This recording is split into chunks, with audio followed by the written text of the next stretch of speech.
কিন্তু আমাদের সমাজে কিছু ঘটলেই, কোনো ঘটনা, কোনো যুদ্ধ, কোনো বিগ্রহ, কোনো কিছু ঘটলেই আমরা অনেকে কিয়ামতের দিনক্ষণ গণনা করতে শুরু করি, যে আর এতশো বছর আছে, এত বছর আছে, আর ঘরবাড়ি করে লাভ নাই, ইত্যাদি ইত্যাদি। হ্যাঁ, কিয়ামত নিকটে, এটি কোরআনে কারীম বহু আগেই ঘোষণা দিয়ে দিয়েছে। আঙ্গুলের ইশারায় চাঁদ দ্বিখণ্ডিত হয়েছিল, এর মধ্য দিয়ে কিয়ামত নিকটবর্তী হওয়ার ঘোষণা আল্লাহ তাআলা দিয়েছেন। অনেকে বিশ্বের চলমান পরিস্থিতিকে কিয়ামতের সন্নিকটে বলে আখ্যায়িত করেন।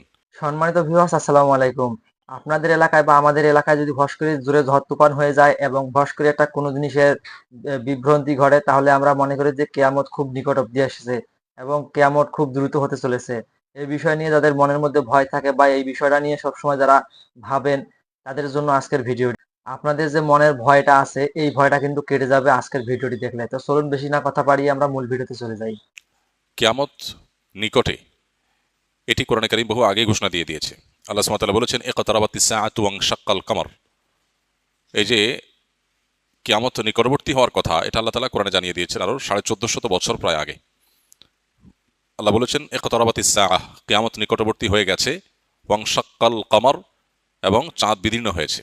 নবী সাল্লাল্লাহু আলাইহি সাল্লামের মুজিজায় তার আঙ্গুলের ইশারায় চাঁদ দ্বিখণ্ডিত হয়েছিল। এর মধ্য দিয়ে কিয়ামত নিকটবর্তী হওয়ার ঘোষণা আল্লাহ তাআলা দিয়েছেন। অতএব কিয়ামত নিকটবর্তী, এতে কোনো সন্দেহ নাই। নবী করিম সাল্লাল্লাহু আলাইহি সাল্লাম বলেছেন, বুআইসতু আনা ওয়াস-সাআতু কাহাতাইন, আমি এবং কিয়ামত, অর্থাৎ তাঁর আবির্ভাবের কথা তিনি বলছেন, তাঁর আবির্ভাব এবং কিয়ামত, এ দুটি ঘটনা দুটি আঙ্গুলের মতো পাশাপাশি অবস্থান করছে। একটা আঙ্গুলের মাঝে, একটা আঙ্গুলের পরে আরেকটা আঙ্গুল, মাঝে আর কোনো আঙ্গুল নাই। তাঁর আবির্ভাবের পরে পৃথিবীর সবচেয়ে বড় বিষয় বা ঘটনা হবে মহাপ্রলয় বা কিয়ামত। এই যে কিয়ামত, এটি নবী সাল্লাল্লাহু আলাইহি ওয়াসাল্লামের পরে পৃথিবীতে ঘটা সবচেয়ে বড় ঘটনা, অর্থাৎ মাঝে কোনো নবী রাসূল থাকবেন না। তো এখান থেকে কিয়ামতের নিকটবর্তীতা বোঝা যায়।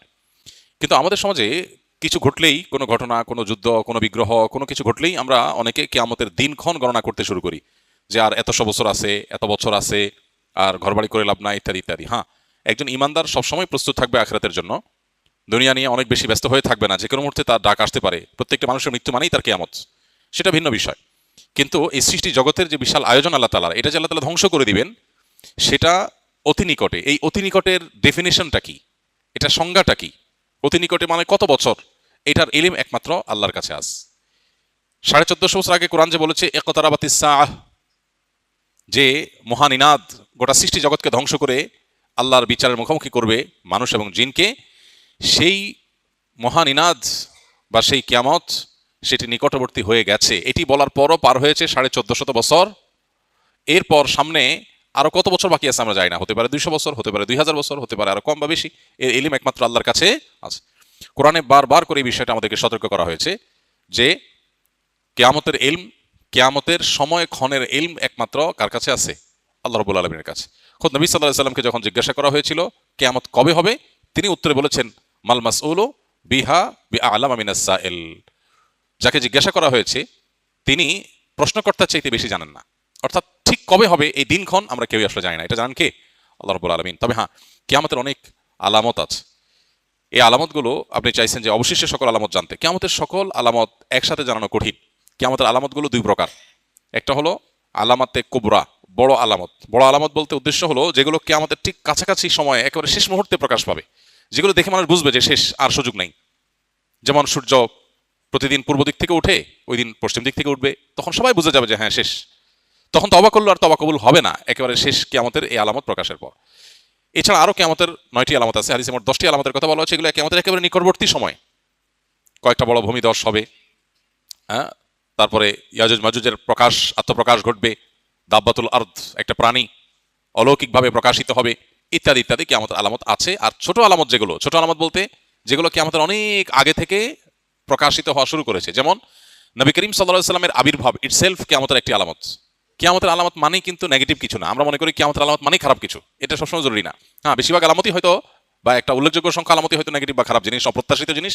কিন্তু কিয়ামতের অনেক আলামত আছে যেগুলো আসলে খারাপ কিছু না। যেমন নবী সাল্লাল্লাহু আলাইহি সাল্লামের আগমন, তার আবির্ভাব, এটা কিয়ামতের একটি আলামত। তার মানে এটা একটা ইন্ডিকেটর যে সৃষ্টি জগৎ তার পরিণতির দিকে যাচ্ছে। তারপরে আর নবী কোনো রাসূল, নবী হিসেবে রাসূল হিসেবে আবির্ভূত আসবে না, নতুন কোনো নবী রাসূল আসবে না। সো এরপরে আসবে কি? কিয়ামত। তো এটা থেকে নিয়ে শুরু করে কিয়ামতের আলামত সমূহের সংখ্যা কি, এ সম্পর্কে সৌদি আরবের একজন স্কলার ডক্টর মোহাম্মদ আল আরিফি, তার একটা বই আছে নেহায়াতুল আলম, আর একটা আছে আশরাতুস সাআ নেহায়াতুল আলম। এই যে বই, এই বইয়ের মধ্যে তিনি অনেক ডিটেইল আলোচনা করেছেন। আমরা এগুলোকে সংক্ষিপ্ত একটা ছোট্ট ছোটি বইতে প্রায় 10 বছর আগে একত্র করেছিলাম, কিয়ামতের 141 আলামত এই নামে।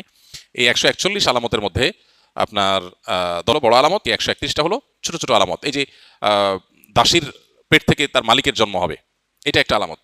এটার মানে অনেক মুহাদ্দিসরা বলেছেন যে সন্তানরা মাদের সাথে দাসীর মতো আচরণ করবে, কাজের লোকের মতো আচরণ করবে, রেসপেক্ট করতে ভুলে যাবে, কিয়ামতের আলামত। এরকম ছোট ছোট লোকেরা তারা বড় বড় লোকে পরিণত হবে। রাখাল, সাধারণ রাখাল হঠাৎ কিছুদিনের মধ্যে দেখা যাবে সে আট্টালিকার মালিক হয়ে গেছে। এটা ভালো বা মন্দ না, হতে পারে হালাল পথে মালিক হলে এটা ভালো কিছু, খারাপ কিছু না, কিন্তু এটা কিয়ামতের আলামত যে রাতারাতি পরিবর্তন হবে।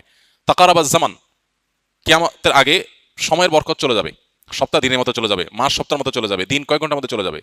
এরকম বহু আলামত কিয়ামতের হাদিসে বর্ণিত হয়েছে, সেগুলোকে গণনা করে 131টার মতো সংকলন করা গেছে, এবং বড় আলামত আরো 10টি। তো সবগুলো জানার জন্য ওই বই পড়া যেতে পারে। আমাদের লিখিত বইটা ছাপা নাই ইনশাআল্লাহ, এটা আমরা নতুন করে ছাপবো আল্লাহ চান তো। আল্লাহ আমাদেরকে কিয়ামতের জন্য প্রস্তুতি গ্রহণ করার তৌফিক দান করুন। এক সাহাবী জিজ্ঞাসা করেছেন নবী সাল্লাল্লাহু আলাইহি ওয়াসাল্লামকে, হে আল্লাহর রাসূল, কিয়ামত কবে? কিয়ামত কবে হবে? নবীজিকে জিজ্ঞাসা করেছিলেন। নবীজি সাল্লাল্লাহু আলাইহি ওয়াসাল্লাম সেই সাহাবীকে বলেছেন, মাযা আদাত্তা লাহা, কিয়ামত কবে হবে এই প্রশ্ন যে তুমি করেছো, কিয়ামতের জন্য তোমার প্রিপারেশনটা কি, প্রস্তুতিটা বলো আমাকে, কিয়ামতের প্রস্তুতিটা কি?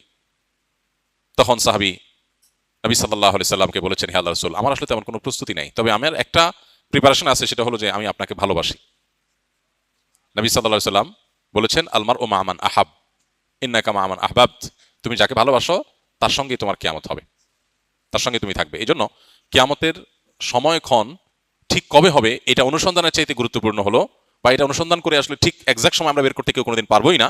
আলামতগুলো প্রকাশিত হচ্ছে একের পর এক, সময় ঘনিয়ে আসছে, যে কোনো মুহূর্তে আমার মৃত্যুর মাধ্যমে আমার ব্যক্তিগত কিয়ামত শুরু হবে, আমার নিজের কিয়ামত শুরু হয়ে যাবে। ইদা মাতাল ইনসান ফাকাদ কামাত কিয়ামাতুহু, মানুষ মারা গেলে ওইটা তার একজনের কিয়ামত। আর সামগ্রিক যে কিয়ামত গোটা সৃষ্টি জগতের, সেটাও অতি সন্নিকটে। আমাদের দরকার হলো প্রস্তুতি গ্রহণ করা। আল্লাহ আমাদেরকে যথাযথভাবে প্রস্তুতি গ্রহণ করবার তৌফিক দান করুন। তো আশা করা যায় আপনাদের মনের ভেতরে যে ভুলটা বা বিভ্রান্তিটা ছিল, আশা করি ভেঙে গিয়েছে। যে কোনো জিনিস ভাবাটা বেশি ভালো না। যেহেতু মৃত্যু একদিন নিশ্চিত হবে আমাদের, এই বিষয়টা আমাদেরকে খেয়াল রাখতে হবে। আর কখনো এই জিনিসটা নিয়ে ভাবা যাবে না যে আমাদের নিকট অব্দি এসেছে বা আমরা খুব কাছাকাছি চলে এসেছি। শেষ জামানার মানুষ হিসেবে আমাদেরকে সবসময় মৃত্যুর জন্য প্রস্তুতি নিয়ে থাকতে হবে। কোন সময় আমাদের মৃত্যু হবে আমরা কিন্তু শিওর বলতে পারবো না।